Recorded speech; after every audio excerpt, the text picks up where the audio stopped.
All right, everybody, welcome. So welcome to our monthly Zoom. Sorry, I had to change the date. I do apologize. I know it threw some of you guys off. I had something unexpected come up. And anyway, the workshop wasn't ready to go, so it was just as well. I want to give you guys something good for your time. So anyway, this is, we're building on the composition elements that we started last month.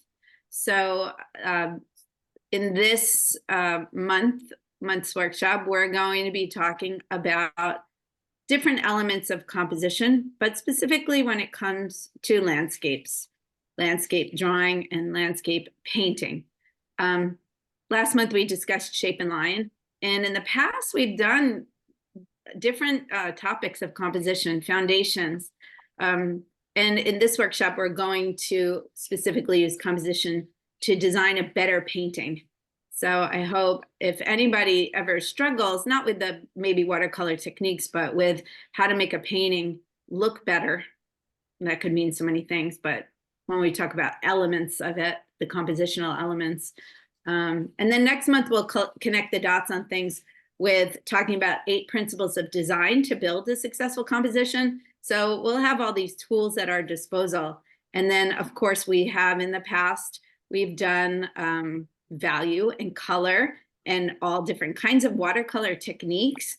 And so these are all just tools in our toolkit that we can either use in the studio or we can use when we go out and we go into the field and we paint. So we're not having classrooms in the field and we're not, challenging ourselves so much. It's more of we are building a muscle memory inside. And then when we get out in the field or when we sit down to paint something we want, we have already have that muscle memory and we have tools at our disposal to help us do what we want to do with the painting. And that makes it more fun to just get out or get inside and just paint.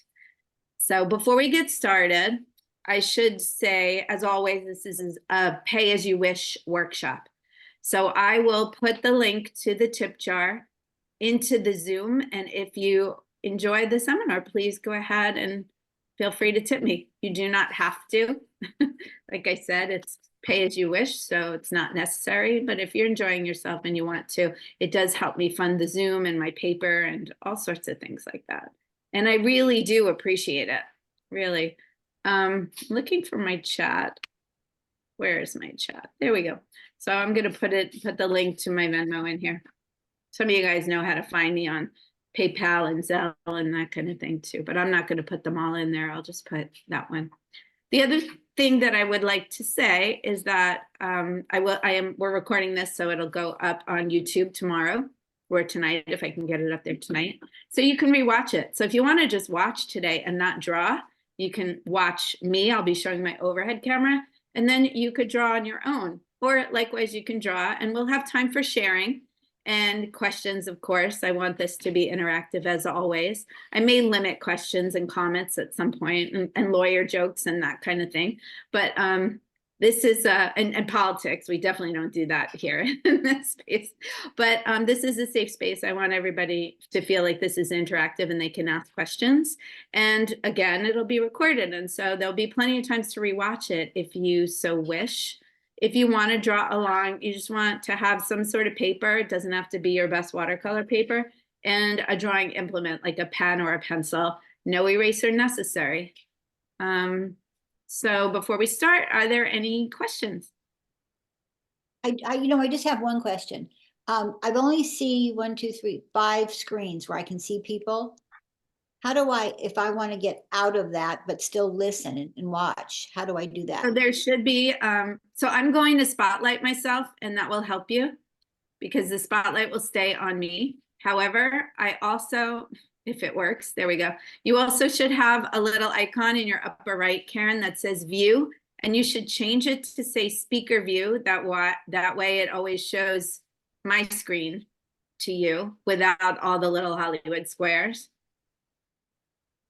So you can play around with the different views and see what you like. Yeah. Also, okay, great. And thank you. Did you say we should be using watercolor paper? Nope. Okay. No, you don't need to at all. Okay. No, it would be a waste. We're just going to be sketching like thumbnails and stuff. So any kind of That's what I Your thought. drawing Okay. paper that you would use. Yeah, a little notebook that you might use for drawings. That would be fine. Or you can use copy paper. Yeah. Okay. So nobody has any burning questions, right? About what we're going to learn today or anything. All right. Well, if nobody does, then we're going to go ahead and get started. We will have, I'll say, several opportunities to, giving me a hard time. I don't know why. We'll have several opportunities to draw today. I built in more opportunities even than we usually have. So I hope that's exciting for you. So I've got a PowerPoint, and then throughout the PowerPoint, we'll draw. Okay. So it takes a second when I have to toggle. So just give me a quick sec.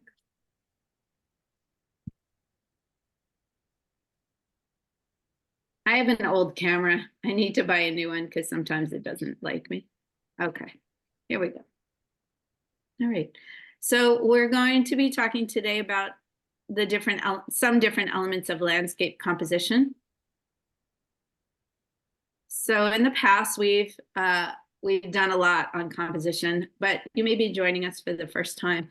So I want to talk about just real briefly how to simplify what we see. So especially when you're out in the landscape, but also if you're painting from a photo, let's say, it can be very overwhelming, right? There can be so much beauty in front of you. Conversely, it could be a challenging scene where you don't quite really think you see, there's no Eiffel Tower, right? You don't know what to make the focus of your painting, although there may be lots of little vignettes. The question might be, which one of those to paint? How do I make a compelling scene with them? You know, is it worthy of painting? Is it going to look good? That kind of thing. So one of the tools that can really help you is to crop the scene. And when I say crop the scene, you can see in this picture that I'm with one of my older students, Dolores, and we're using just our hands, our fingers, to crop the scene out and block out things that we see in front of us. So a viewfinder doesn't have to be a fancy tool, although many of us do have some simple tools for viewfinding. But what it does is it limits the space that's in front of us and it helps us make sense of it. So this is a viewfinder tool where you're looking through it, and it happens to also have grid lines on it, which you can use or not use. And the grid lines will help you with simple rules of composition, like the 2/3 rule that some of you may be aware of. And then it also has a nice red screen, which blocks out the values and neutralizes them. So it has several purposes. But the idea is that we're going to just be looking at a smaller window versus everything that's in our vision, including right in front of us and also peripherally. Some people do use, like they'll just take a piece of cardboard that's cut into a rectangle, especially if you like to use a rectangular format. If not, you may want to have something that slides. So I keep in my, I couldn't find it because I think I bent it and I need to make a new one, but I keep in my car, I have a viewfinder that I made just out of an old mat, a black mat, and it's kind of loose. So I can take the sides of it and take it from a rectangular format into a square format. I can widen it and shorten it. And so what that just does is limit the field in front of me. So, and I can move it around and decide what in front of me looks good. Okay. So a viewfinder, some kind of viewfinder, can be a very helpful tool. Again, if you don't have it, you can make one with your fingers and you're blocking with the rest of your hand to a large degree, or blocking out a lot of the scene. So how many people here, raise your hand, how many people here use a viewfinder? Not many of you. Okay, interesting. So this is, in effect, this is what a viewfinder does. So this is literally a picture of me looking through a viewfinder at Lake Mary. So just looking through a cardboard rectangle and trying to find an interesting scene within the larger scene. Lake Mary is huge and gorgeous, but I knew I wanted to include the Crystal Crag in it. So here I have, one option out of many. And we use these viewfinders to create thumbnails with compositions. So we won't be doing that today, but I've done that in an older video. If you go back and look at the older composition video that's on YouTube, you can find this. And what we did with the exercises is that we took a photo, and then using our own viewfinders or using a crop tool in your photo editing software, we created different vignettes, and we actually sketched multiple thumbnails of the same thing without rearranging any of the elements, but just moving the point of view. So moving the viewfinder over. It also includes you could change the format. So here we have a landscape format. It's longer than it is tall, but you could flip that and use portrait format, where you have a tall format, taller than it is wide. So, and also there's, obviously you could do a square or a circle or an oval, which those things were very popular at one time, and squares are good too. And they're different formats are more applicable, or I'd say better, for different purposes that you're trying to achieve. So with the longer format, you have a sense of the breadth of the scale and how kind of grand the scene is. But if we were to flip it, you might get a better sense of the scale of the trees and the crag as relates to the lake, or you may want to focus on that big, beautiful sky, right? So depending on which way your orientation is, it will give the viewer a different sense of really emotion and what you're feeling when you're looking at it yourself. Does that make sense? Okay. So like I said, those thumbnail exercises can be super helpful. I want to do a different kind of exercise. So I would like to do with you today to introduce you to an exercise called 10 lines. So remember in last month's seminar, we drew compositions using shape and using line. So you can draw any object at all using either shapes or lines or a combination of. And Scott Christensen has a great exercise called 10 lines. Scott Christensen, if you don't know it, he's an oil painter. He doesn't paint in watercolor. He does his studies in gouache and pencil. And I like to follow other artists who don't necessarily work in watercolor, because I can learn a lot from them without the interference of their beautiful watercolor technique. So I can learn a lot from the artist without thinking, oh, how did they do that in watercolor? Instead, what I'm just looking at is, how did they design that beautiful composition? How did they get that quality of light? And those kinds of questions. So Scott Christensen's company is called Adventure of Painting. If anybody wants to look up his website or his Instagram, he's very generous with what he shares for free. Anyway, you'll remember that we did some line drawing and contour drawing, but we didn't limit the number of lines we used. So I love the idea of limiting exercises in general. Limiting exercises force you to look at and to select only what's important, the most important things. And they force you to start big before you start to go small and get caught up in the weeds, which I know from talking with you that this isn't just my problem. A lot of us have a tendency to get caught up in the weeds before we define the big elements of the picture, which is really the structure of the picture that is going to help you make a successful design that translates what you're trying to accomplish to the viewer, or even maybe it's just for yourself. Starting big and going small. So if you remember when we did contour drawing and when we did the shapes, we started with the bigger shapes and then we moved to the smaller shapes as almost as a support. Do you guys remember that? Started looking at things from a bigger perspective. Yes. So this exercise is literally, it's called 10 lines, and that's what you do, is you just used 10 lines to define what you're looking at. And the 10 lines don't include, if you want to make a border, like you can see here that I have a border or a frame that I've created, both of them landscape orientation. And I've also included some value in these, which isn't necessary. But picking those 10 lines, and these might look like more than 10 lines to you when you look at it, but if you take away the value, the shading, and then if you look at each of the lines or the elements as a continuous line, like when I look at this upper one, each of these trees is just one line. Even though I might have gone over them back and forth, it's just one line. Does that make sense? So it's almost like until you pick your pencil up, you can still call it one line. I've done this exercise with some of you guys before with watercolor where we've called it like 25 strokes and that's all you're allowed to use with your watercolor painting. So let me show you guys, here's an example. So I've numbered the lines that I did here. So this is, I'll show you what this is before we do it, because otherwise you might not know what we're looking at. I think I have a picture of this somewhere. Oh, maybe I don't, I'm sorry. So this is Cat Harbor on Catalina, looking from the hill on the approach. And so what I did here is and you can do the same thing, is you start it like a contour drawing, which is basically, if you look at the one, I'm going to annotate this, so I'll show you exactly what I did.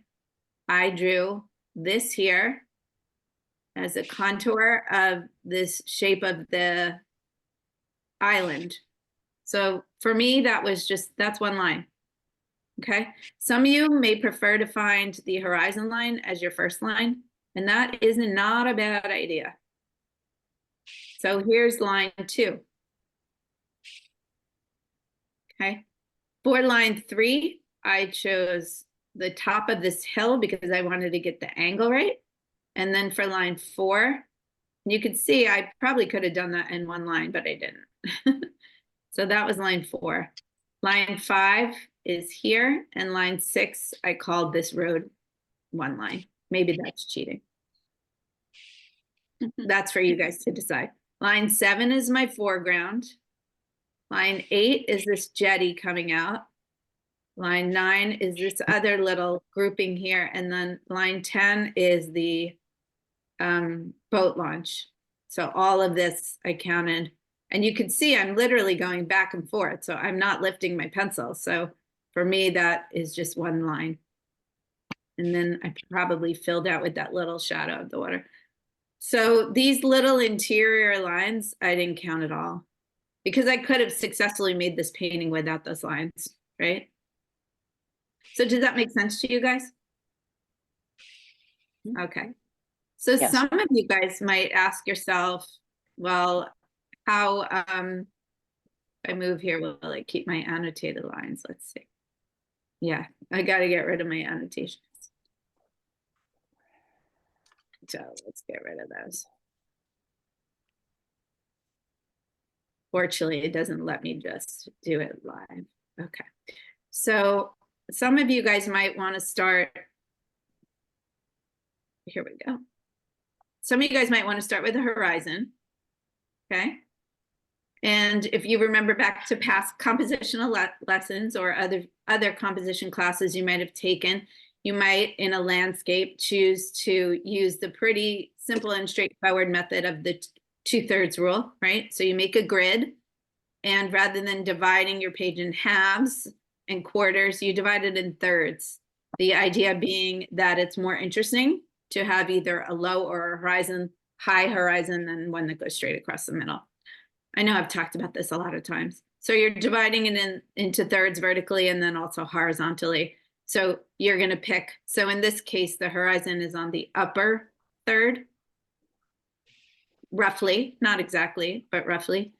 So you could start with the horizon. Another thing that you can do is you can start your lines, your line drawing, at a focal point.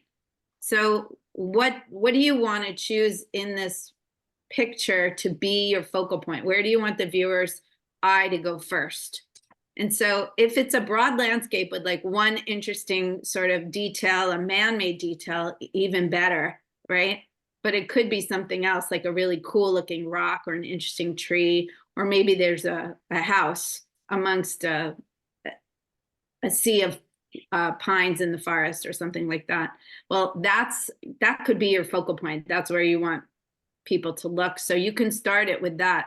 So in that case, if this boat launch is my focal point, then I would locate that here on my grid, just as I've done right here.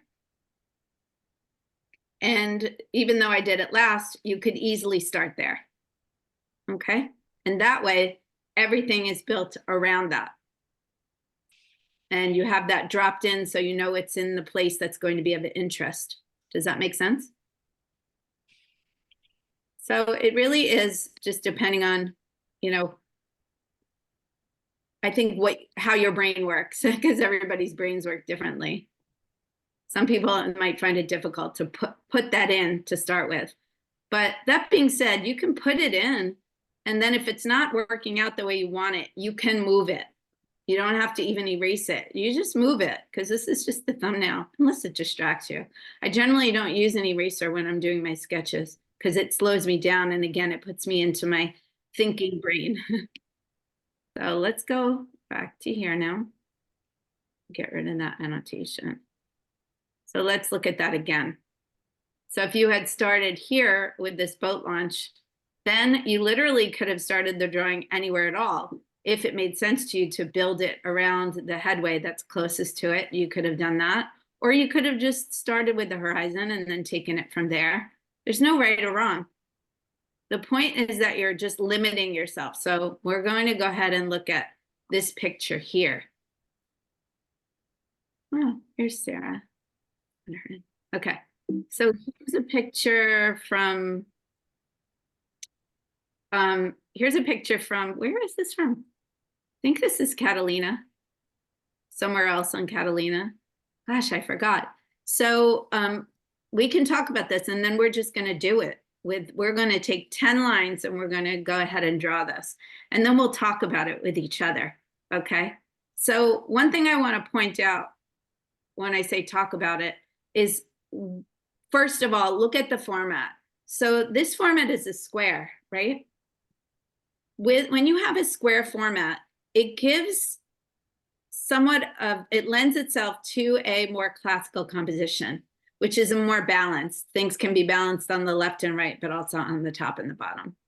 So what also happens in a square composition is that the elements are pushing in on each other. So you get the feeling, because they're equally weighted, so you get the feeling that you're looking through kind of a very specific lens, right? Like looking at this, you don't feel like this might be something where you're turning your head and you're looking all around you. If you feel like you're seeing exactly what the viewer wants you to see. So just that note about the square format. You can choose to change the format on this picture if you don't like it. You can make it narrower or taller for the sake of this exercise, okay? The other thing I want to point out is that it looks like there are a lot of shapes in this picture, right? Did some of you guys see this as a lot of shapes? Like there's 1, 2, 3, 4, a million clouds, right? And then there's a lot of layers in the foreground and in the background. But I urge you, while you're trying to do this exercise, we are doing it while you're doing it, to try to think of the shapes as connected to each other. Try to think of these smaller individual shapes as bigger shapes. It can help to squint. Okay, so we'll do this and then we'll talk about it. So we're gonna just, I would say, take out your book or your paper. I've got a Canson pad because I remember it's always hard to draw. So I'm gonna leave this up here so you won't see what I'm drawing in this case. But go ahead, and it does help me at first to draw the frame. So I'm gonna draw a frame, and I'll tell you, I haven't done this one before. Okay, so we'll just take a couple minutes and I'll be quiet. And we'll take like 2 or 3 minutes and go ahead and use the lines. You can number them if you prefer and you want to remember where you started, but count them because you can't use more than 10. You don't have to use all 10.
Some of you guys have the biggest frowns on your faces.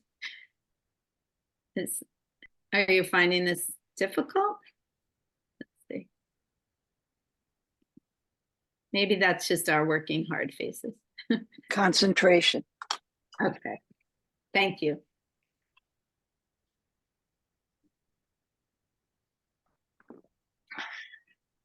So remember, 10 lines is the max. You can use 3 if you want. And try to avoid detail lines. You don't need detail. It's not what we're doing when we're doing composition.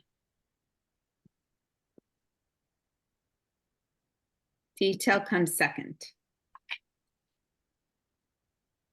All right, so I'm gonna wait for everybody to be looking up at the camera. Give everyone another minute or so. Hi, Scott. Nice to see you, Scott, although I can't see you, but nice to have you here. It's been a while. Thanks, Ann. Good to see you too. Hey, have you been painting, Scott? I might see you on Thursday night. Oh, cool. If all goes So, well. yeah. Thank you so much. You're welcome. Thursday is the color class at Artist Supply Warehouse, watercolor colors. If you guys want to learn more about color, especially mixing color, that's Thursday night at Art Supply Warehouse, Catalyst. You can find it on their website. And since I get to have your attention just for a moment on this Yeah. exercise, I'm just drawing in the lines of the shapes with absolutely zero detail, correct? Correct. No detail. You don't have to shade. This is just a line exercise. And The then what I next would, step what I, would what, be, yeah, what I ended up doing was just making a 3x3 square and Great.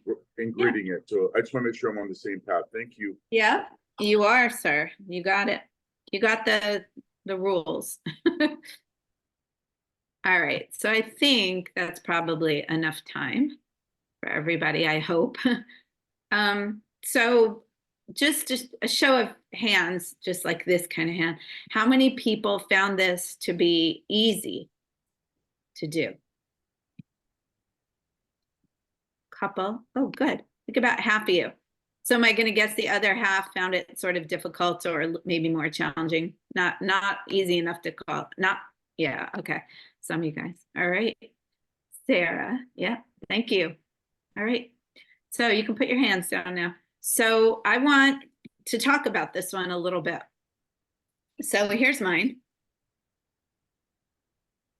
Do you guys have something you can, I decided to draw that bush in over. You guys have something that looks sort of like this?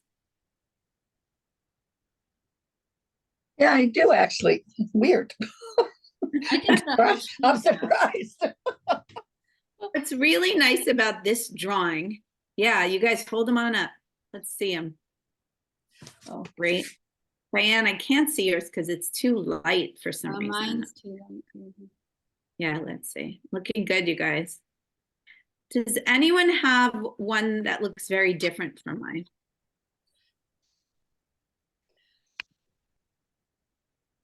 Anybody? So this should have went that way.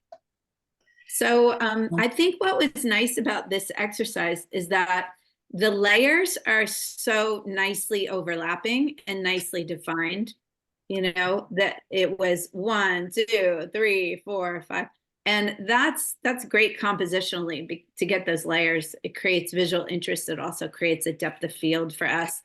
But the shapes, I think, were fairly straightforward shapes, except the clouds. The clouds, you had to simplify them unless you were going to turn this into a cloud painting. If you were decided you wanted this to be a cloud painting, I will show you another way that you could have chosen your, let's see, can you guys see me on screen? Okay. Yes. Okay, so another way you could have chosen to illustrate your shapes could have been one line, and then all of these clouds could have been much more detailed. I'm not looking at the picture right now, so I'm just making up kind of from what I remember, but you guys get the idea, right? And in this case, the cloud painting would be a little confusing because you're giving prominence to it in this square format, but you're not necessarily making the most of the format. So when that starts happening and you start sketching and you go, wow, I really I'd like to focus on the clouds. Well, then what you can do is change your mind. And you could say, I'm going to bump this square up to here so that I can fit more clouds in, make those clouds bigger, et cetera, and make the format work for you, right? So, and even you could even lower the horizon here, and it really becomes a fully sky painting, because if I give you this foreground, let's call this the foreground, it's really a very, very low third that you have here. And the rest, the upper 2/3 of it are all your sky. So while you're doing the sketching, you can change your mind. You're allowed. And not only can you change the scale of things, but you can also drop your horizon line, change your format. Maybe you decide you want to make this into portrait shape. And again, a portrait shape will maximize the sky even more, right? This is your foreground and here's your sky. But again, using only 10 lines is going to limit you and force you to think about what's important to you. So let's try this again in a different way.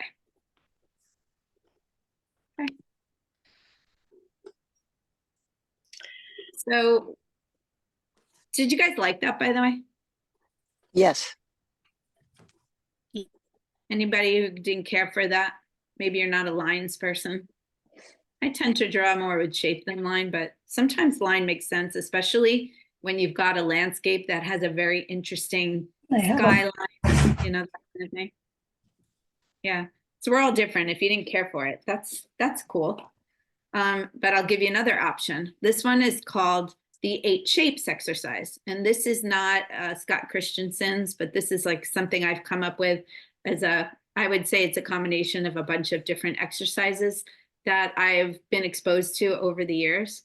So this is an exercise that uses shapes rather than line. And what I'll do with you here before we go on, we'll use the same photo and we'll do it in shapes. But before we move on, let's talk about this one here. So the one that you see in front of you, do you guys see some shapes within this? Anybody?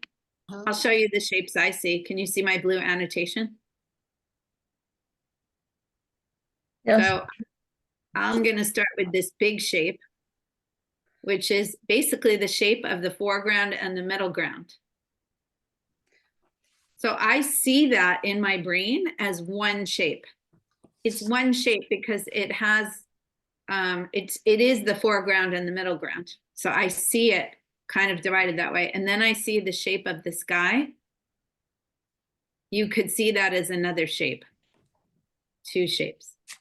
Some of you might not see it that way because you might think more, oh, that's a negative shape, so I wouldn't count that. But I'll show you the shapes I see here. And I'm not limiting myself to 8 at the moment, but I'll just show you. I'm not counting is what I'm saying. And I see that big geographical feature as another shape. And then I see one here, this yellow one. And then this hill or mound in the midground is another shape. You can see my shapes. They're kind of like, they're not all organic shapes, but this one's a triangle. This one's kind of like a hex. Okay. Those are the big shapes that I see as being like the big important shapes. I feel like this shape I probably could have left out, but we'll include it since I put it in there. And then there's the smaller supporting shapes.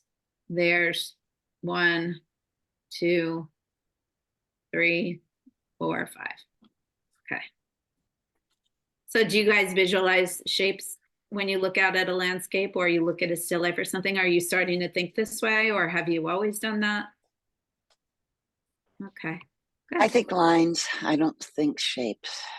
You're a line person too. Yeah, and I think we're all different. So Teaching us okay. to look at shapes. Say again, Yes. Yeah, This is And- Marcia. Marcia, sorry. Yeah. What did you say? Say again. I was saying you're teaching us to look at shapes. Thank you. I'm seeing Yeah. shapes more now than I did from your last class. Well, that's great. I mean, that's the idea, is to try to see things in different ways. And then you have different tools at your disposal. So for example, you may look at one scene and that scene doesn't speak to you in shapes, but it might speak to you in lines, or it might speak to you in values or in something else. So I think that having all these different things to pick and choose from, and having different exercises to help limit us, to force us to do the big things first, the more important things first, to pick and choose what's going to be the most important stuff in our scene and what's going to be the supporting kind of detail or players. All of that are things that we can kind of pick and choose from. And so it might not work for you one way, it might work for you another way. So I'm glad that that's helping. The 8 shapes exercise builds on that ability to see shapes, but also to pick and choose how you use them. So I'm trying to think of who I first learned this, or I don't remember, but there's different artists that use different terms. So some of the artists will say it's the daddy, the mama, and the baby shapes, which I find cute because there's more than one mama in some of those scenarios, right? The daddy, the mama, the baby. But and other people will say the Goldilocks, there's a mama bear, a papa bear, a baby bear. So in what these numbers mean is that in this limiting exercise, there is one big shape. That could be the daddy shape, okay? So in this scenario, this is my biggest shape. The one I highlighted first. This foreground to middle ground is one big shape. And you can see that for the most part, I have painted that big shape very much the same value and color with slight variations in there. Okay, so that would be my one big shape. And that's the thing I'm looking for first when I'm doing this exercise. Where is that one biggest shape? Okay, too many big shapes, too confusing. So you want to tell your viewers what's important and what's not important, okay? The 2 shapes, for me, I try to limit myself to no more than 2 medium shapes. So in this case, I have this shape here, and you can count this shape here as my medium shapes. So again, too many medium shapes and things could start getting confusing. So again, in this limiting exercise, I'm looking out at a photo and I'm trying to determine which shapes I want to include, which ones I want to combine together, and which ones I might want to leave out entirely. So, in reality, there were a lot more cacti and a lot more rocks, a lot more color and value differentiations in this scene. And it was a beautiful photo, but it would have been very difficult to translate, especially to translate emotionally, not technically, but to translate what I wanted to translate, which was the sort of the beautiful colors of the scene, the big sky, and then the geographic formations. And then for me, the cacti were the supporting shapes because they kind of give it a sense of place. Without those, you don't know that you're in Arizona. It could be somewhere else. So I try to limit myself to 5 smaller shapes. And in this case, I've got 1, I count these as 1. And then I've got these guys here. And if they're close together and the way you paint them is as 1, you can count those shapes as 1. You're allowed. You can take some liberties with the rules. Okay. So when I'm looking at a scene, I'm thinking to myself, where's my one big shape? Which 1 or 2 smaller shapes do I want to include? And then the 5 little shapes or baby shapes, however you want to call them, can be detail in a sense. They're like the supporting characters in a play. They might not have speaking lines, but they're important. Okay. They're not the same kind of detail as texture and things like that. Does that make sense, everybody? Hillary, yeah. Yeah, so I have a question about where you place like the 2 medium shapes. Mm-hmm. Place them near each other like that, or does it? Am I making Not sense? necessarily. And Yeah. it's just you just have them, but there's no Cause Yeah, that's a good be question. matchy or, balance. Am I making sense? Like, I love the way that's, I'm drawn to the big orange. Yeah, that's a great question. So we're gonna get into that more in just a little bit, but the Okay. placement of the shapes in creating a composition that moves your eye around, it is important, very Okay. much so. That's why in this second big shape, the Uh-huh. middle ground shape, I wanted it there, but I didn't change the color of it. And then in the third shape, the yellow one, I used it in a different color, but I used it to balance out the bigger shape on the left. Okay. So yeah, those shapes are important, but you can give them different amounts of prominence depending on how much you keep the values, the color, and the amount of detail similar. So that's a great question. And there isn't really a right or wrong. It's just what looks pleasing to you. And honestly, what looks pleasing to you might not look pleasing to someone else. So for you, you might like a little bit of chaos, and another person might be like, that's too much chaos for me. Well, sometimes I have trouble placing in the right, where I feel like I do too matchy kind of like. It's like you're, I'm going to give you $5 after this because we're going to talk about that today. Okay. So that's a great lead in. That's a great lead in to the segment after this. So yeah, I think a lot of us do have trouble with that. So I'm going to cover that in just a little bit. Thank you. Are there going to be Yeah. will there be more opportunities to earn $5 during this Yeah. workshop? Yes. And gold stars too. Sarah? I was Sarah? taking notes about the 1 and the 2. What were your 5 smaller things? What did you say your that like baby the shapes? cacti was the focus and stuff, or? No, the cacti are my 5 small shapes, really. Okay. I've got this yellow hill here. And then I counted this as 1 because it is really quite next to the other one. So I kind of counted it as 1. So yeah, the cacti are 4 and the yellow shape is the 5th. I probably Okay. cheated here a little. Yeah. I like that they're all in the foreground. Like, I think Yeah, they're all like this, exactly. up the hill, but yeah, I like that. That's. Yeah, I didn't put any in the background because I feel like it would have I mean we all know they're there, but it would have complicated things a little. Yeah, Yeah. no, it's nice. Thank you. You're welcome. Okay, so let's talk about when you're out in a landscape or you're looking at a photo. And we just did this, and I feel like this one lends itself so well to line because of all the overlapping contour lines. But if you want to see this in terms of shapes, sometimes it can be helpful to manipulate your photo. And even if you're out in the field, you can take a picture and you can manipulate that photo using the photo editing software, or if you have an app called the Notanizer, it costs $1.99. It is well worth it. You're basically skewing the contrast so that you're taking out most of the grays. And in this case, you really are seeing the simplest version of the shapes because you've taken out a lot of the nuances. I couldn't take them all out. But what you get here is, can you guys see one big shape for sure? Like Yeah. I would say that, yeah, this mountain shape here. Big shape. And I kind of alluded to this before when I was showing you how you could do it a different way and makes this a cloud picture for sure when you forced it. But there's the one big shape. And then I would say this sky hole here is a secondary shape. So this would be the daddy shape. Here you have a mama shape. And then the clouds could all be your 5 baby shapes, right? But they're connected more now because I've forced the values. So you have maybe, if you see it in the negative, 1, 2, 3, 4, 5. Okay. Do you have to draw it this way?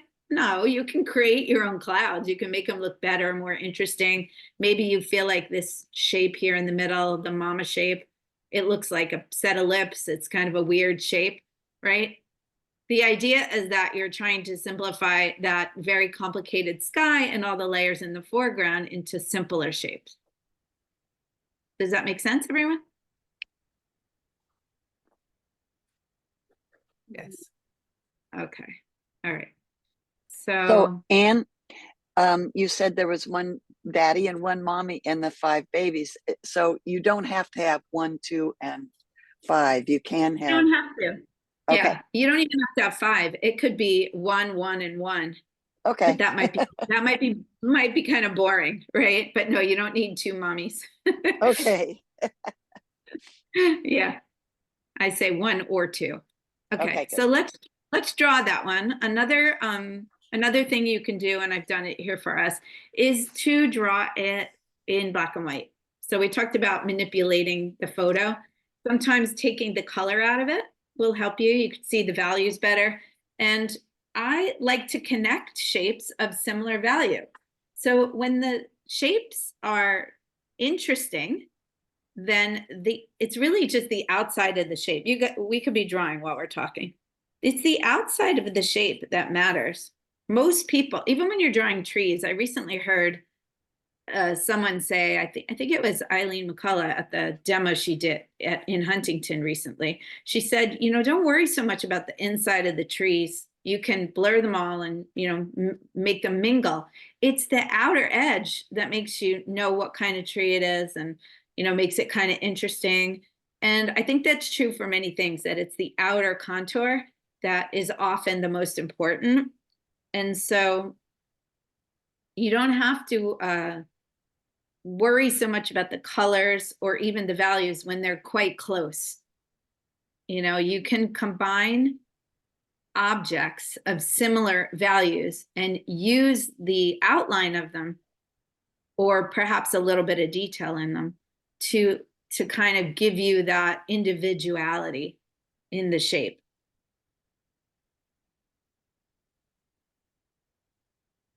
So I'm finding my daddy shape. I'm going to choose my mama shape.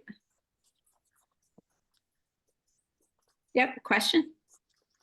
I was gonna say if you had an example of what you're talking about, but we're doing something different right now, so we'll just. Yeah, we're going to do it now. Yeah, for sure.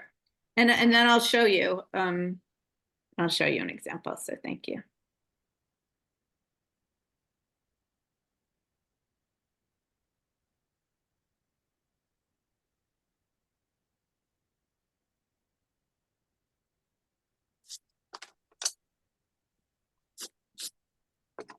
Hey, Ann, Scott.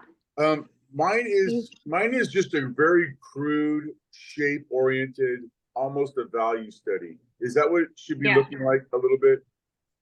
Yeah, you can add value, but it doesn't have to. So like mine just looks like this. Oh, I see. Thank you. You're welcome. But if you want to add value, and I'll do that right now, I'll show you that it might help you as the next stage, but just don't get caught up in the value just yet. Oh, I started Because shade composition almost always will come first, and value comes to support your composition. So if I add some value, I could say, I want my middle ground to have these middle values, right? And also that's my daddy shape, that big shape right there. I added a mama shape here in the foreground because I feel like it might have been just a little too abstract and boring without some foreground to give it scale. So I'm also going to add a dark value here. And then my other mama shape is, maybe I need a little more cross hatching. They started looking the same. That distant hill. So I'm creating a sort of, this is a value, let's call this our 1, 2, 3, 4, depending however you decide you want to color it in. But we're not worrying too much about that yet. But if it helps you to color the shapes in so you could see them, it will also help you start developing the value part for the next step. So does everybody have something that kind of looks like this? Or did anyone do anything different? Can I tile everyone? We can all look at each other's. If you want to hold it up, hold it. Nice, Diane. Very nice. I'm gonna come to you guys, and so just keep them up. That way we can look at each other's. You can keep holding them if you want, or you can hold them at the end when I've got everybody up there. Let's see. Diane, let me see yours. I can only put like, I think 9 at once, so I'll do as many as I can. Okay, looks good. Some of you guys definitely avoided cloud. It's not a cloud painting. Interesting. And others of you made it much more about the clouds. Yep. Very nice, you guys. Good job. Pat, I do see yours. Scott, sorry, let me grab yours, Scott, because you haven't been with us for a while. So let's put Scott and Pat up there. All right. Oh, Scott, now we can't see it. It's blurred. Yeah, Pat, could you? I'm trying to take the, Oh, it's nice. Yeah, nice. Nice, you guys. Very nice. Okay, so some of you guys just decided it wasn't a cloud picture at all. Tell me what went into that decision if anybody wants to share.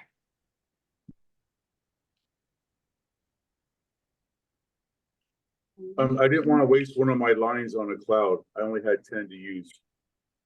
Oh, okay. That's exactly what I was gonna say, exactly, word for word. So that is the whole point of this exercise. So that is awesome. So I would then say to challenge you guys how to, sorry, I'm taking all of the spotlights off of everybody, how to do a second version. And again, we're thinking shapes. You don't have to combine the 10 lines at the same time. So don't worry about those. They can be separate exercises. But if that was the case and you were worried about using one of your shapes, how could you do it again differently this time? What if this is the big shape? And that's one big shape, right? Then you can use your mama shapes. There's 2 of them. And then all those little clouds, you can have 5 of those in this limiting exercise, right? Okay.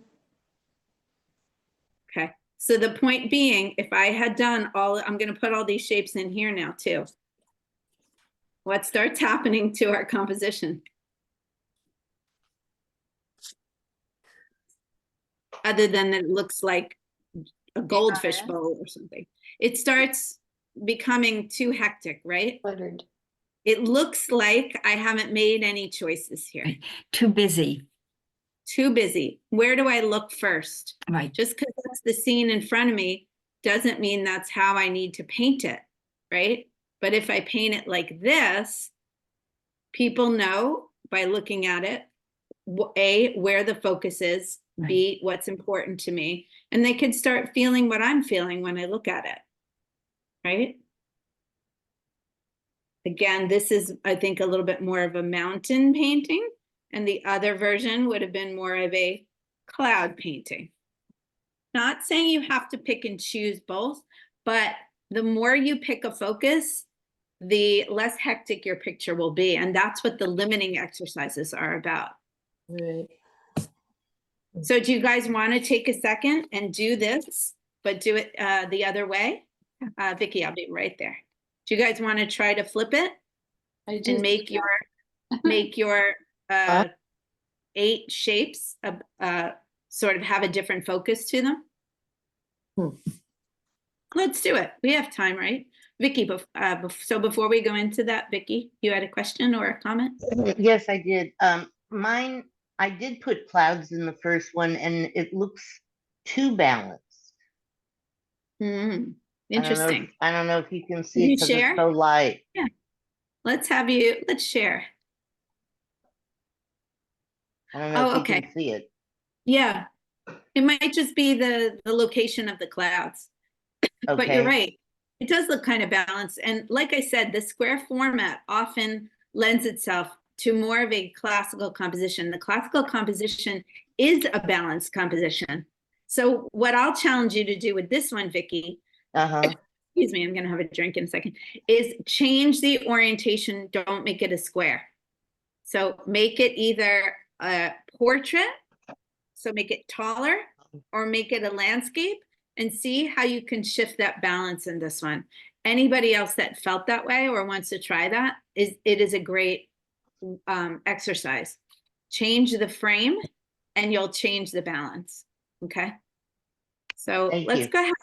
You're welcome. Let's go ahead. Let's go back to this picture. I'll make a big screen if I can.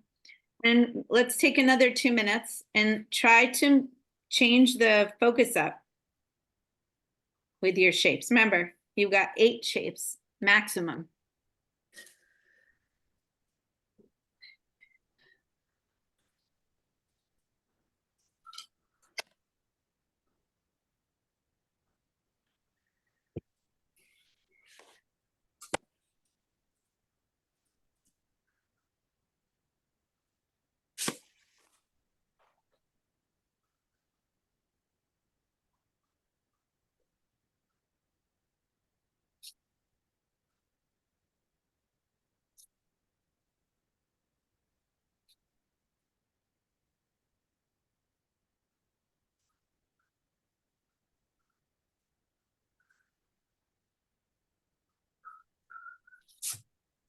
And sorry for interrupting, but so I understand, if we did a mountain one first, now we're gonna try to put the focus on the clouds, correct?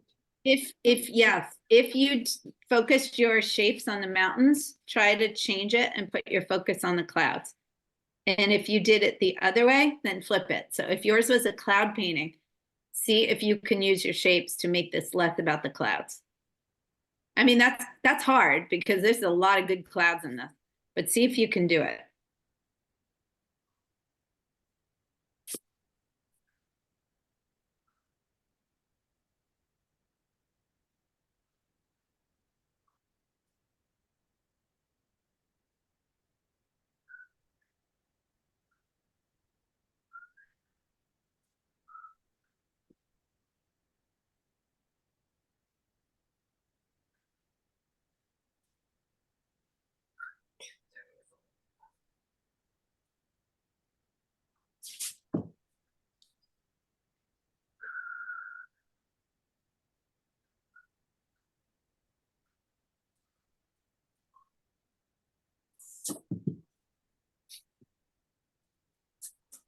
Just because it's out there in front of you doesn't mean that you have to draw it the way you see it, right? I'm not just talking about the shapes of the clouds. I'm talking about having clouds in your picture at all, or portraying them in the same amount of prominence. So some people might choose to abstract those clouds and make the landscape very literal. I or was much more detail. Yeah. I was just thinking about that. When you're outside, the clouds are constantly changing. And so I guess that's another reason why I didn't concentrate on the clouds right away, because it's Because always they're different. going to move. Yeah. Yeah, that's a good point, Diane. I have a friend, Kevin Davidson, who's a great artist, and he never paints the clouds when he's out. He has been painting his whole life. He's been a working artist his entire life, and he's got a stock of images of clouds if he wants to go back and use them. But he knows very well that the landscape isn't moving, but the clouds are. So he'll paint the landscape, and he'll come back in the studio and he'll decide what the scene calls for. Maybe it calls for no clouds, maybe it calls for a lot of clouds, what kinds of clouds. And I'm not talking about trying to portray the weather. I'm talking about what's called for, how he's going to balance that scene out, because if he's got a whole bunch of, like, he likes to paint at Crystal Cove, there's so much going on there, right? And if he's got a lot of children running around and a lot of umbrellas and a lot of the different shapes and colors, then he's not going to have a crazy sky. It's just too much, It ends up looking like, again, he didn't make any artistic decisions. So he knows what he can do to balance out a hectic scene. And he'll look in his stock and he'll pick some photos of clouds or paintings he's done of clouds, and he'll just use those as his references. It's very clever. Yeah, that's a great point. Okay, so I'm curious to see what you guys did. I chose to do a square, and then within that square, I just made one cloud. I mean, it wouldn't look like that because that's really boring, but I chose to focus on the shrubbery. So if my story is about how lush this countryside is here, I want to have the layers of the clouds, but I added a few more shapes, and those would be more prominent shapes of shrubs versus just detail, right? So I would make those stand out. I have them right in the middle too. And then I did another one where I changed up the format. It looks like a line drawing, but I wasn't thinking in terms of line. I was thinking in terms of shape. Okay, I also changed this, and by the way, because I wanted it to be about all the foreground and middle ground shrubs, by the way. So this was my daddy shape. These were my mama shapes. And this was one of my baby shapes. So this what became 4, 5, 6, 7, 8. Curious to see if there's anybody who wants to share about how they changed it up for themselves. I'll share. Hillary, thank you. Let's see. You did Ooh, a- I so you should. made that a cloud painting. Interesting. Yeah, looks great. Dang. Yeah, that looks really good. That's a nice story there. Good job, Hillary. I was watching the clouds outside. They were saying, don't leave us out. They're Don't you like, dare. you're right, they keep moving. So now they're Joyce, did you want to share? Okay, Joyce is holding up for us. Great, thank you. Nice, Joyce. Oh, nice. I thought this exercise was make the clouds the focus. Yeah, if you hadn't before, that was, yes. So Looks before I really had good. Yeah, mountain, now I had. Those are nice. yeah, and you changed the frame as well. Good job, And I Joyce. labeled like, M for mommy, D for daddy, and B for baby. Yeah, that's good. I guess It I looks didn't good. follow the directions. I did shading. You don't have to. You don't have to label. I mean, and also, so what if you end up with 6 babies? If there's something that you feel like that 6th baby shape balances it out, this is a limiting exercise. It's not a hard and fast rule for drawing. Nothing I ever tell you is. So the limiting exercise is the idea of forcing you to capture what is integral first.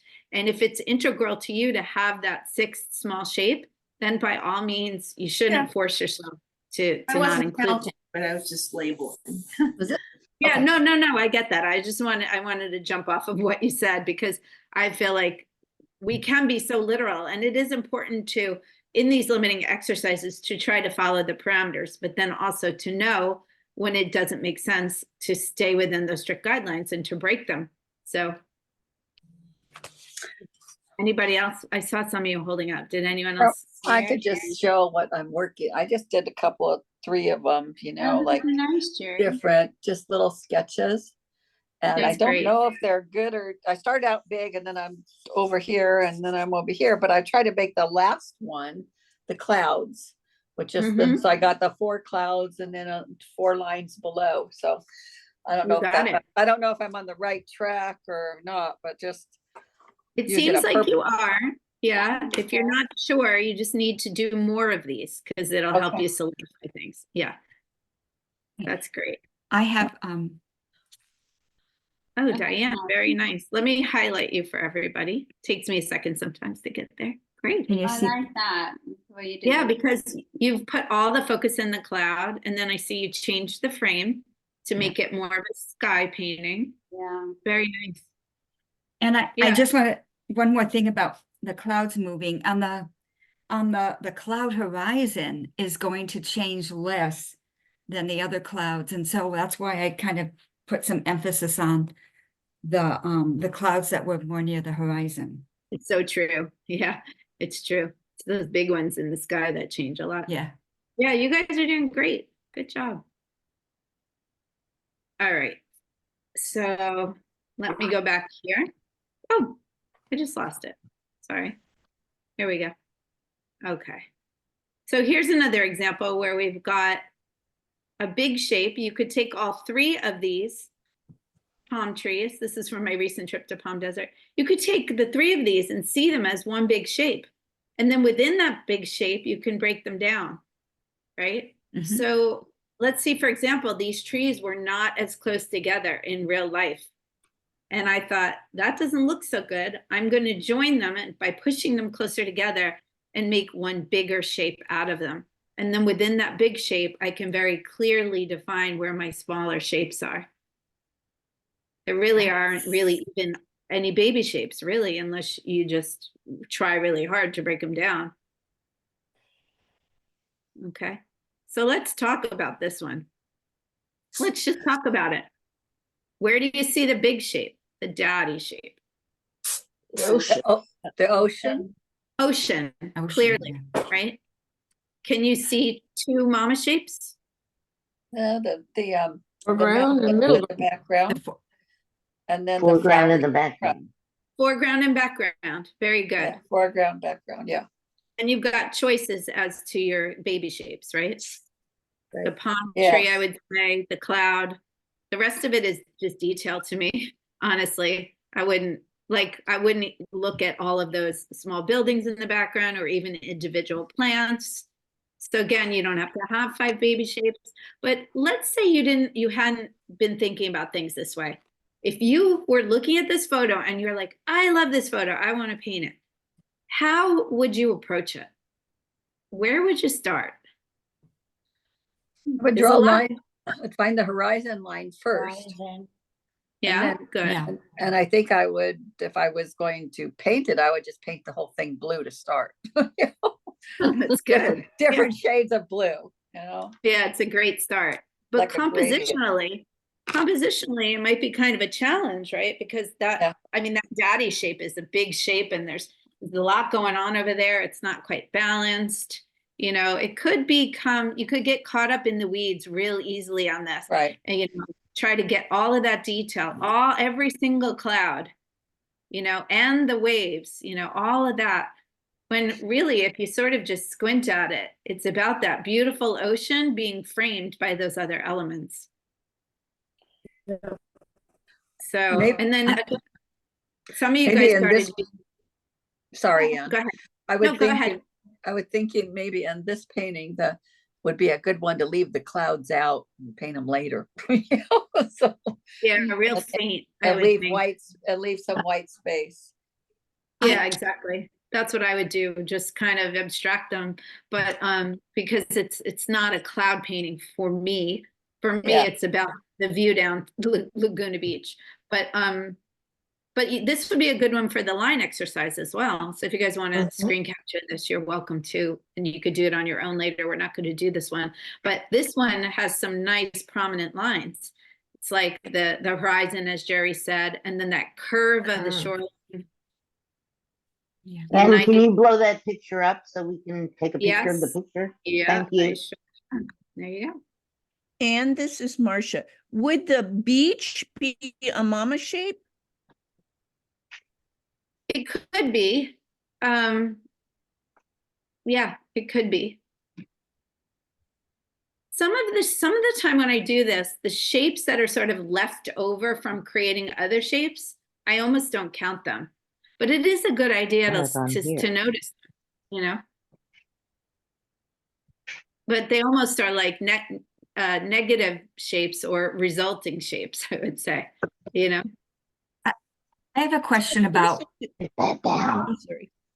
To the person who's gonna paint the whole Where it thing blue, goes. would you paint the beach blue Should go also? directly to your pictures and then you can email it to yourself. and Jerry, everyone. that's for you.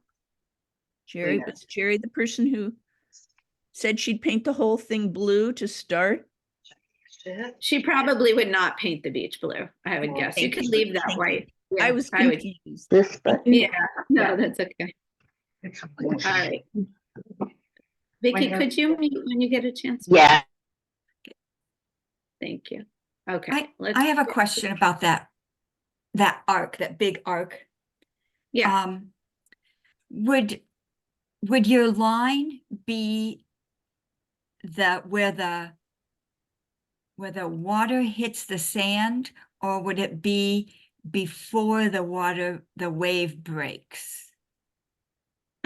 well, in my drawing, it wouldn't matter so much to me. It would matter when I start painting it.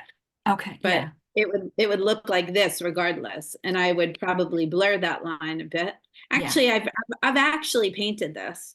If I could find it easily in a moment, I'll show you. But it doesn't have to be a hard line, right? We could always have just a mingling going on, and have it fade nicely. But the point is you know where it is. Yeah, that's a good question. All right, let's move on. Okay, so there are definitely other exercises. We talked about thumbnails, changing up the frame, changing the zoom in, the zoom out. Those things can all help to explain your story. So I'll share some with you. I recently got this book and had this beautiful picture of a goose flying over a marsh.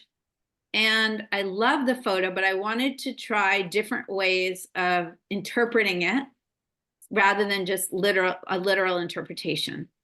So I'll go back to that. You can see that the horizon line is almost in the middle of the page, that dark line. That's tough. It's interesting, but it's quite balanced. I wanted to try it a few different ways. So I tried it 4 ways.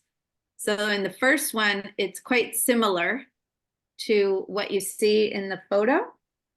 Although I put the bird a little higher and I don't like that. In the second one, I zoomed in. So I didn't show as long of a picture. It's more squared off. And I zoomed in on it and there's less foreground. I didn't really love that, although it definitely makes it more about the bird itself. And then in the third one, I did a real zoom out and I lowered the horizon line quite a bit.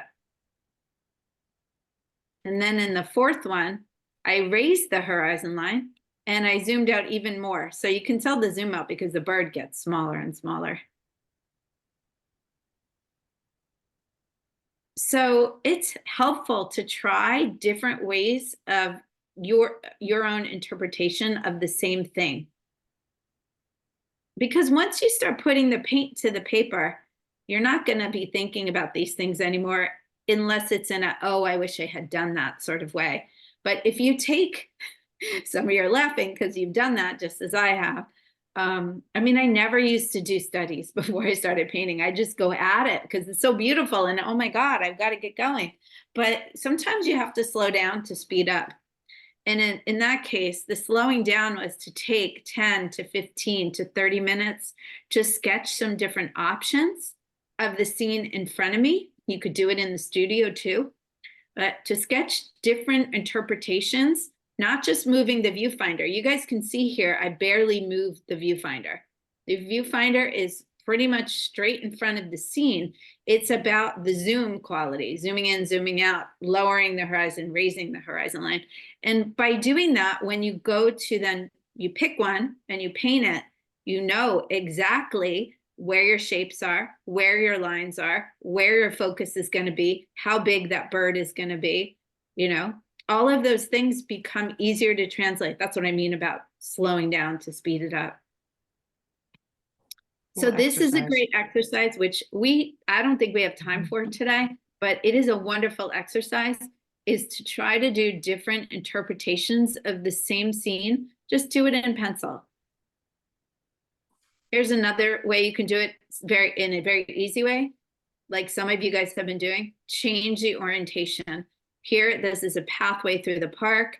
I went from a landscape, which is quite low, and shows you the greenery all around the path, to changing it to portrait, where it's more about the grandeur of the landscape, the hills in the background. And I also zoomed in a little bit more on that hole in the shrubbery. So I ended up painting this in the one on the right, the portrait. And I had 2 little horseback riders and I put them right in front of that to make it, that's my focal point. There were horseback riders and they just looked better in the portrait mode. It would be interesting to do it also in the landscape mode, to do the same thing. But I just didn't have time and I decided not to paint it that way.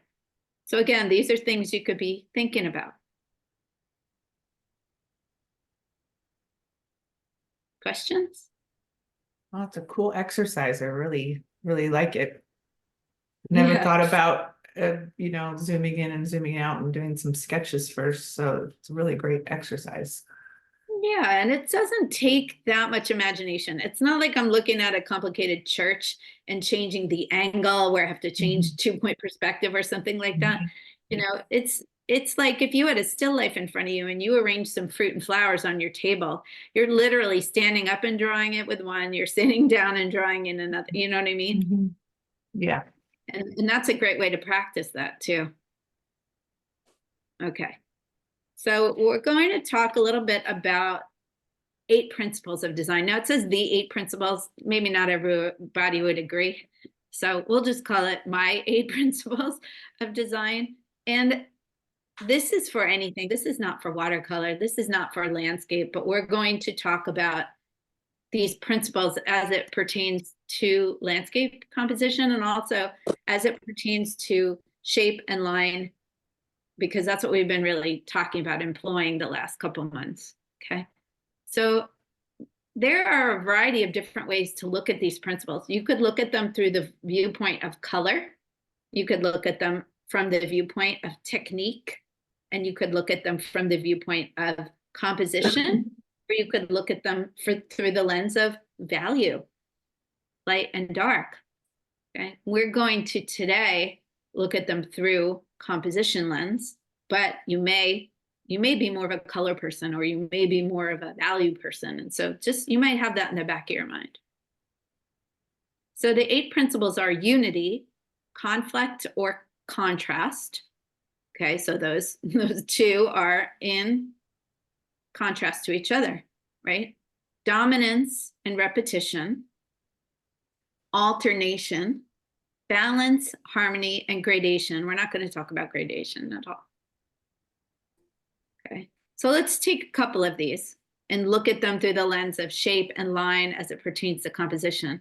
So dominance is the repetition of a shape or size / the interest level of one shape or one line. So that's when we're talking about dominance. Dominance could be because there's one big shape, or it could be because you've repeated a shape, or you've repeated a line, or you've repeated how much attention or weight you're giving to that one shape or line. So these limiting exercises help us determine dominance, right? Repetition is simply using a similar element more than once. So I know within the dominance principle, we've also got the Repetition. concept of repetition. Yeah. So let's talk a little bit about those 2. So I think dominance, we kind of understand, right? But repetition is the thing that I think that often makes or breaks our paintings, to be honest, because we don't necessarily, translate what we're seeing. We just paint what we see, literally. So repetition is knowingly using similar elements more than once, but to your advantage.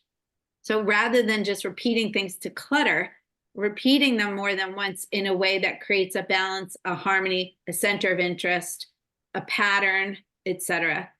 So I use this picture, these sketches of my cows as an example. I'm repeating these similar elements. They're not just similar because they're cows. When it comes to shape, they're similar shapes, right? And most of them are seen from the side. They aren't head-on or angled. These are like rectangles with heads. Those heads are triangles. So this is on the left is the good repetition of shapes. You've got 2 big ones and a small one. But on the right, you have a better sense of repetition. There's more of them, which makes it seem more purposeful that you've repeated these shapes. And then also they're overlapping, right?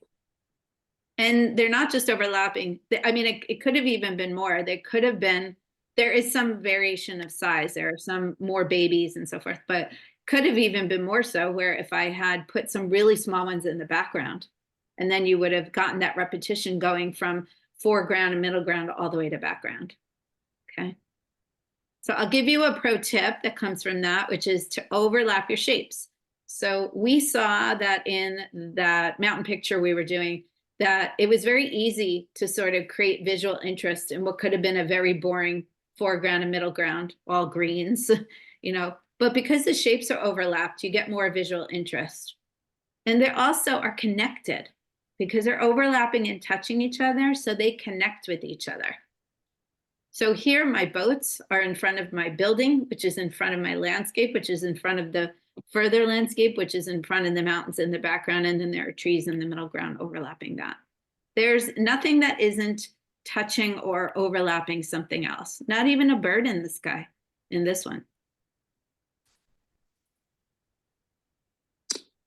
And another one which I talked about, just touched on, if you change the size in those repetitive shapes, it creates a depth of field and a scale as well. Those mountains look bigger because I just gave you those small shapes to compare them to. So think about that. There's also repetition elsewhere in this painting, in the fence. Okay. So within the repetition, remember to create variety. So I took these straight from a book I'm using called Principles of Landscape Composition. In the first sequence here, I'm showing you there's no variation. The length of the line, the spacing of the line, and the thickness of the line, let's say these are trees, they're all exactly the same. So you have balance and symmetry, but there's a lot of static. It's not a very dynamic composition. So if you're putting 3 trees into your painting, you're going to want to consider, do you want those trees to be equally spaced like they were planted that way? Or is there a purpose for needing that balance in your picture? Because if not, you need to vary it up. You need to either vary up the thickness, the angle at which they're leaning, their length, the color, something. Okay. There's different ways to create variety. So you can create variety through intervals. So space them out differently. You can create variety through length and height, and you can create variety through the angles and the weight of those elements. So if you go back to the cow picture, again, if every one of those cows was exactly the same size, same color, it would be quite boring. It's the shape that you want for the repetition. But you have to create variety within that. It's also, nature gives us variety. It's very rarely in nature that you're going to see trees that look like a fence post. And even in a fence post, make it more interesting. You know, some of those posts may be leaning a little. Exactly, Diane. Okay, so let's use this as a case study. So this is a painting I did in 2021, and I don't want to knock it, but I didn't know too much. I was still beginning at this point. So I think you've got some pros here, which is the repetition of shapes, change the angle slightly, and change the color slightly. And then I've also overlapped them, right? There's some overlapping. There's also pros in the repetition of the background lines, right? So whether you call that water or sky, because they do blend together, and I meant to do that to make it like it could be either or. You do have those vertical sort of choppy lines that are giving us that repetition, which creates harmony in the painting. Some cons. Anybody? You can shout them out. It's good to be able to critique your own work. I don't mind when people critique mine. Oh, and it's beautiful. Oh, thank you. Well, what could we do better? There isn't enough depth. Yeah, more Not shadow enough in depth the of field. boats, maybe. Just thinking about composition, yeah, the shadows would balance that shape of shadows. I think like the boats could be turned a little bit more, and there could be more overlapping going on. That's what I think. And also maybe there could be more of them. I don't know. Maybe. I did this to represent my brothers, so I purposely have 3, but I think that the shapes could have been composed in a more interesting way where they're overlapping each other a little bit more and sort of maybe turning in the water a little bit. Right. So that's what I think. So it's a good idea to look at other people's paintings and your own in a critical way, not necessarily to find fault, but to see how things were done, why they were done a certain way, and how they might be improved. I'm going to do a workshop on critiquing, self-critique. It's very helpful. Yeah. That'll be coming up in a few months. Okay, so repetition, dominance, harmony. Harmony is also important in a painting or in any really work of art. And in terms of shape and line, I mean, we have a lot to talk about at Harmony when it comes to color, right? That's Thursday night. Come to that workshop. But in terms of shape and line, you can think of things that are close in appearance, close in size, or close in spacing. Or actually even can be close in orientation. So that can create harmony in a picture. So here's a picture. I want for you guys to analyze it in terms of harmony. There's a lot going on. Appearance. Anybody? Repetition. Yeah, so where do you see the repetition happening? In the trees. Trees, The shapes of the trees? Yep. the Created all shadows. kind of Also right? the gray. This the also foreground. makes them harmonious. Yes, it also makes them harmonious. Yeah, so there's repetition, but also if apart from the trees, all of the other lines are almost all diagonals, Mhm. right? Right. They're not all going in the same direction at all, but they are mostly all oblique. So they're all not extremely angled. They're all about the same angle, 45 degrees. And then there are some verticals that are thrown in that sort of break things up and connect them, right? Right. Yeah. Yeah. So what you don't have is you don't have any really sharp square edges. So if there were to be something in here that was creating a focal point, like a counterpoint, having a house that had sharp edges, was more angular, not the same angles as those 45 angles, not the same obliqueness as the trees or oblong as the trees, that would could very easily become a point of visual interest by having that offset, right? So I think, in my opinion, the upper half is harmonious because the colors are harmonious, the texture of it is, and the lower half is very busy and disjointed and doesn't fit with the top. Yeah, there's too much going on. I agree with you. It's like it was finished quickly or something, but the top and the bottom don't go together. Yeah, I agree. I think when I did this painting, I did it as a demo because I'm a Viviva watercolor ambassador and I have to make a video twice a month for them.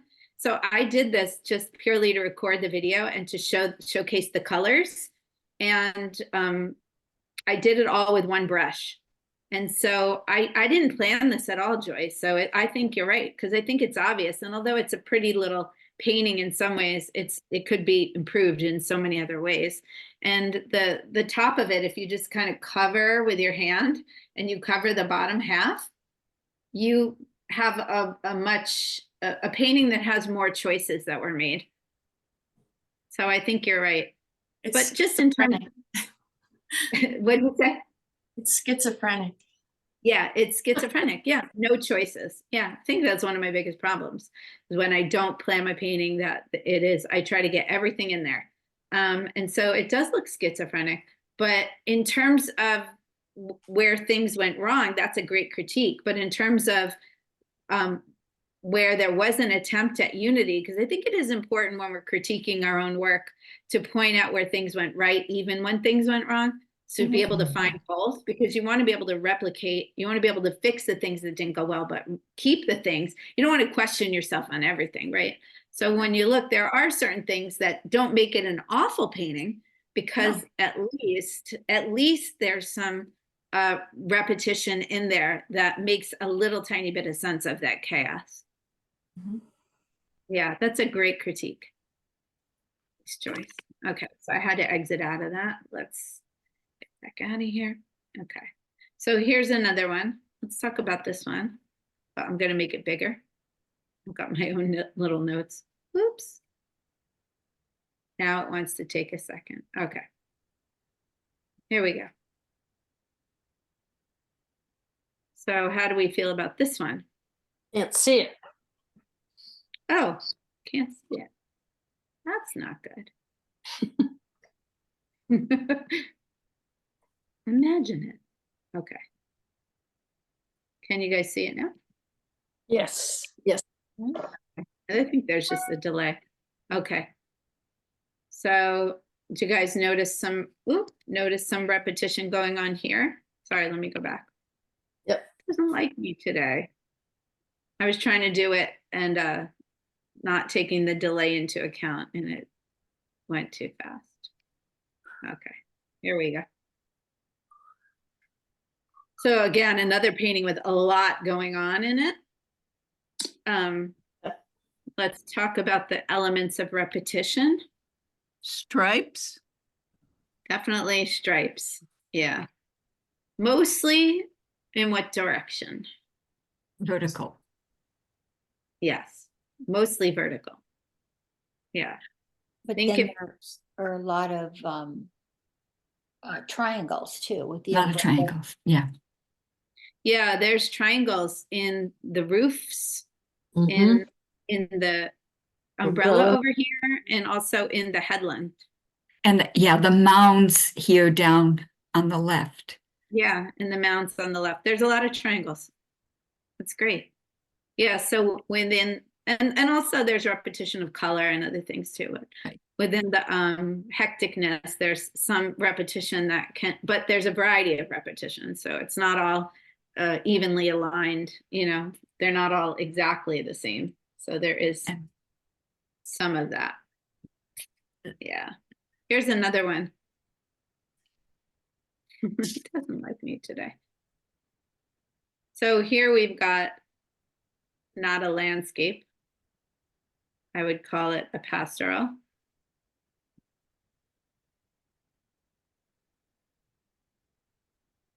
This one doesn't have any color for distracting us.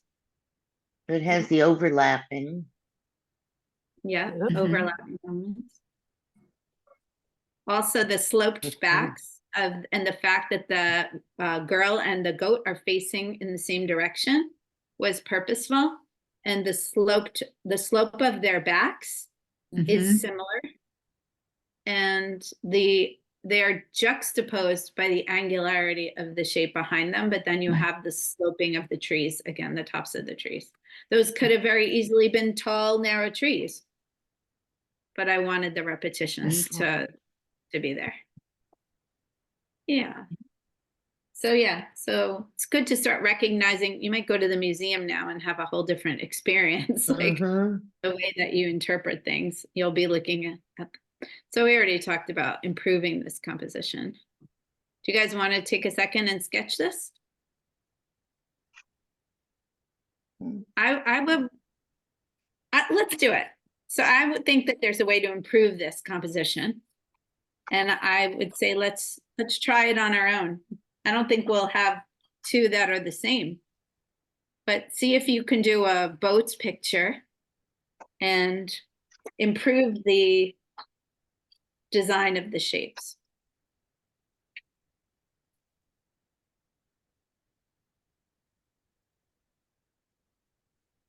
So we'll just take about maybe 3 minutes to do it.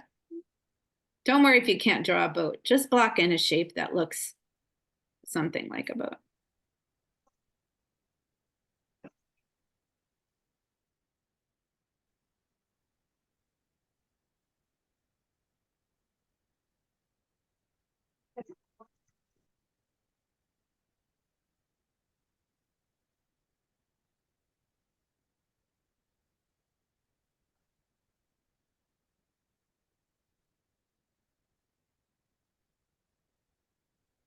And there isn't really, you know, there's no right or wrong answer to this, but see who comes up with something that looks really cool.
I think it would be pretty easy to improve this composition. I'll just show you guys what I did. I just added one more boat and faced it in the other direction. My drawing is terrible. But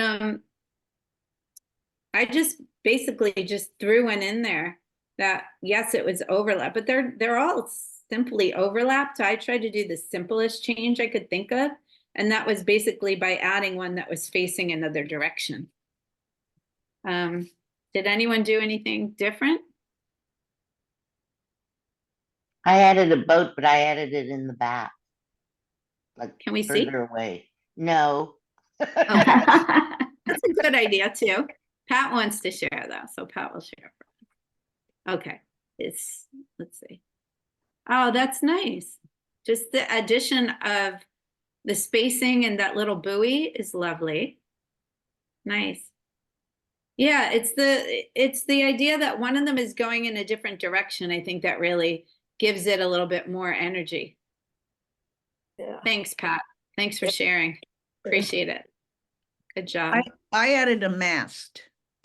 Let's see. I thought about that. That's a great idea. Yeah. That again, it's just such a simple way to change things up. Thanks, Marcia. Nice. Anybody else?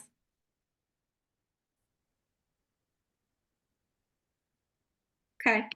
Well, it's a good idea to think about stuff like this. If you've got a picture of yours that maybe you tried to translate once, like I did, and then maybe you might think to yourself, how can I do this, but differently going forward so it's more pleasing or more complex or less complicated?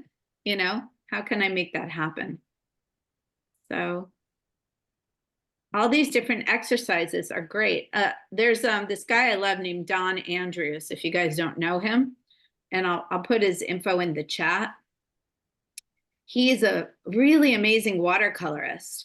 And he's got, he does this, I don't even know where it is that he does it, but he does this one exercise where he takes a house. It's like, it looks like an old saloon or something. And it's just a house in a landscape. And it's really boring, but it was, I guess the house itself interested him, but it's very static. Well, he said, how many things can I add to this? Not change, but how many things can I add to this to make it more interesting? So he adds a sign that says saloon, and he adds some horses tied up in front, and he adds people, and he adds some cacti, and all of a sudden it's dynamic and interesting. It's a cool scene. So that's something also to think about, is can I add another element to make this more interesting? We're not even talking about balancing, which is what Hillary was talking about before. We're talking about just less boring, period, right? So now we're going to talk about balancing because that is so related to this. So balance is just about making things look right when it comes to composition. You can balance out where all the weight of a painting is on one side by putting something else on the other side. It doesn't need to be the same in size or shape or color or value. It just can be something, just something. Doesn't have to be symmetrical. So to go back to these two examples we've used before, those little two cows on the left balance out the group on the right, even though they're not the same size groups, but the shapes are similar, so it's not confusing. likewise, you have those trees in the upper left, they balance the weightiness of the lower right of the picture. So in this Catalina picture, those trees really are up on the hill, but they're much smaller. And I chose to make them bigger because it felt like the painting was falling down this way. Yeah. Sometimes you really don't know what it is it needs until you try some things. And I was at a demo recently where somebody said, well, what if you're, 90% of the way through your painting and you think it needs a figure or you think it needs something, but you're afraid to put it in because you might ruin it. I said, that happens to me all the time. Well, what I do is I carry a piece of tracing paper around with me in my backpack. And I also use that in the studio. So if I want to add a bird in a picture or a building, or I want to add a tree or a figure, I can put a figure or two on the tracing paper and I can then hover it. I'll just stop. So if I wanted to put a figure in here, I would put it on the tracing paper and then I move it to see where it makes the most sense in the picture. So before I just go in and add it, I put it on the tracing paper and then I can use that to redesign my picture. I can put it in this boat. Does it look good there? Does it look good there? Does it look good there? Do I need two of them? And if I have the scale wrong, which often happens with figures in a landscape or buildings or signposts, if I have the scale wrong, I'll know it right away before I put it down on the paper.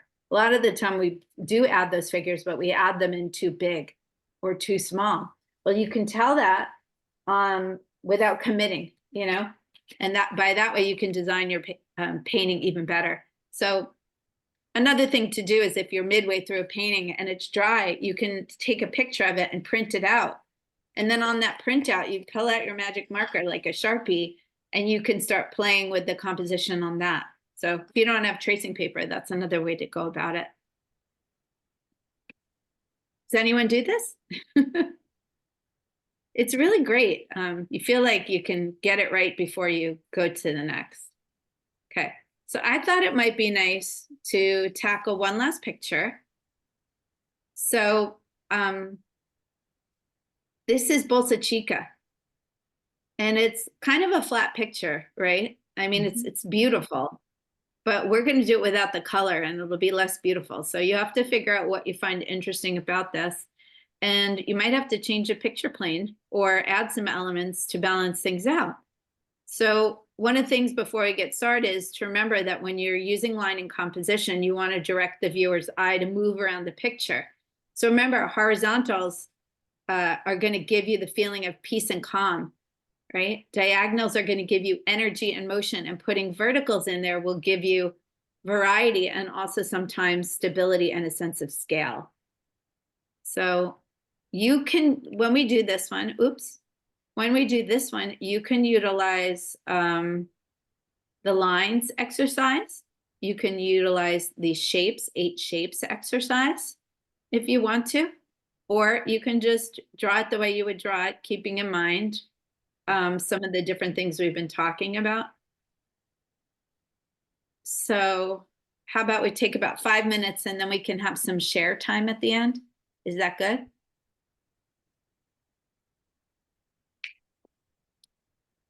Vicky, did you have a question? I wanted to write down the line slide. Horizontal, Oh, okay. vertical, back. blah, blah, blah. Okay, I'll go We back. can to do that after the drawing. Yeah, I'll do that at the end. Okay, thank you. You're welcome.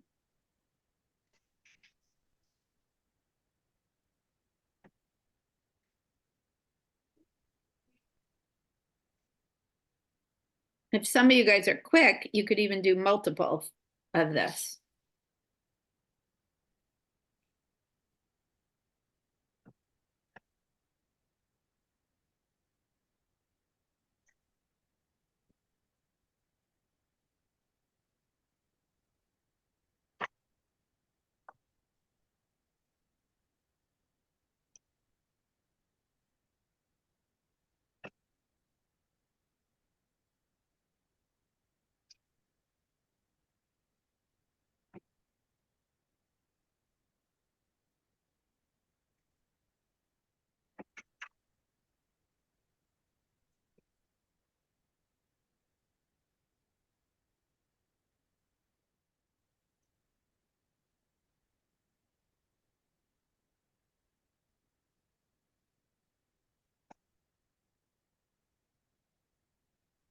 Some of you guys have painted here with me before.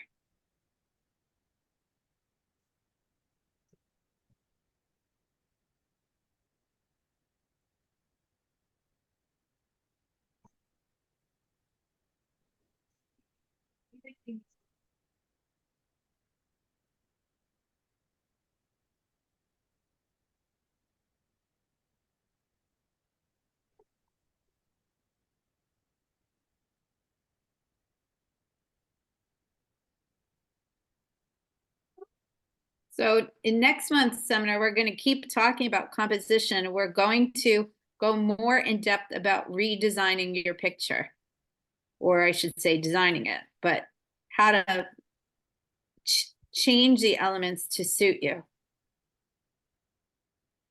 rather than just painting what's right there in front of us, which is what we quite often do. Because it seems like it'll be easier, right?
So if anybody is struggling, remember you can start with the horizon, decide where you want that to be, and that might help you.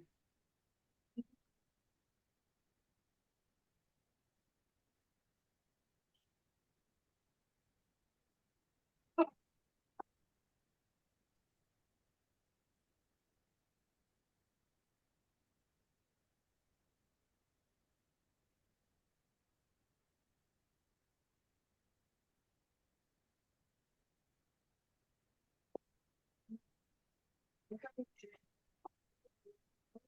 an interesting, challenging photo, isn't it? In some ways. The perspective being up a little bit higher and the fact that so much of it is happening on the left side, very interesting.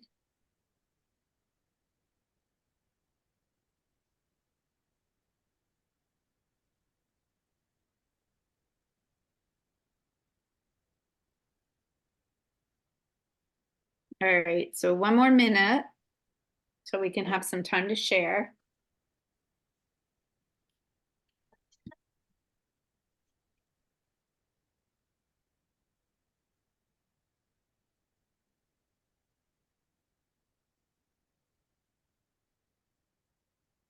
Thank you guys for the tips. Appreciate it. Thank you so much. All right, going once, twice. All right, so Vicky asked for this, right, Vicky? Yes. So I'll put Yes. that for you. Okay, so if you would like to share your picture, raise your virtual hand or hold it up to the screen and I'll come around to you. Okay, you got that, Vicky? Oh, you're writing it down. I can always send this slide out. Okay, so many of you guys want to share. That's awesome. Thank you. All right, so I'm going to just come in the order I see you. So Pat, you're up. You are muted.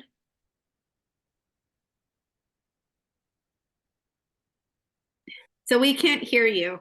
You know Okay. that, right? So Oh, I added- beautiful. I added birds. You added some birds. Yes. Lots of them. I love it. I love a bird picture. They balance things out very well. Very nice. Thank you. Yeah, I think they look great. And they definitely give us a focus that we didn't have before. Right. Thank you. Okay, Joyce, I'm gonna come to you next and then Jerry after. Oh, I love your boats. That's nice, Joyce.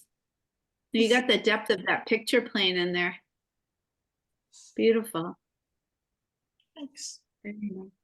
Yeah, it's a tough one, Mhm. isn't it? This one Yeah. was hard. I even thought so when I was doing it. And I've painted that before. Okay, Jerry and then Hillary. Thank you. I don't know if you can see that. I just did a little Yeah, outline of it. yes, very nice. Just my depth perception is getting better.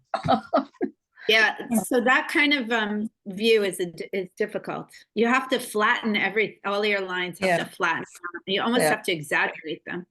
Yeah, no, that was very good. Okay, I was Hillary. trying to- come on.